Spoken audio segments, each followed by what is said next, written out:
পটল ক্যান্ডেলের মধ্যে, ট্যাগগুলো দেখা। নমস্কার, রাজা স্টোর্সের পক্ষ থেকে আমি অমিত কুমার মণ্ডল বারবার ফিরে এসেছি তোমাদের ভালোবাসার দুনিয়াতে। আচ্ছা, তোমাকেই বলছি, কোন আনাজ তোমার শীতকালে ভালো লাগে খেতে? আচ্ছা ঠিক আছে, দেখো তো মোমবাতির মধ্যে কিরকম লাগছে আনাজগুলো। আজকের ভিডিও কিন্তু শেয়ার চাই। পটল ক্যান্ডেলের মধ্যে, ট্যাগগুলো দেখা। আমলকি, এটা গাজর, ঠিক আছে, এটা কোথাও ঢেঁড়স, ঠিক আছে, আচ্ছা এটা কোথাও শসা, ঠিক আছে। তাহলে সবটাই বানিয়ে ফেলা হলো আনাজের মধ্যে, পুরো ভিডিওটা তোমাদের জন্য। তাহলে ভালো লাগছে তোমাদের নিশ্চয়ই, কিন্তু এই ভিডিওটা শেয়ার করবে কিসের জন্য বারবার শুনে নাও।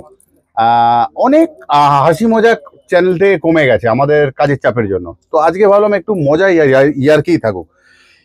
এই ভিডিওটা শেয়ার এই জন্য করবে যেহেতু যাকে শেয়ার করবে তাকে তুমি বোকা বানাতে পারবে, যেমন তুমি বোকা বেনে গেছো। কিরকম, এইখানটাকে এরকম ফেলে দিতে হবে, দিয়ে এটা ক্যান্ডেল নয়, খা খা, ক্যান্ডেল নয়, এটা অরিজিনাল আমলকি, কলতে দেওয়া আছে চিটিয়ে। এটা পটলের মধ্যে এরকম।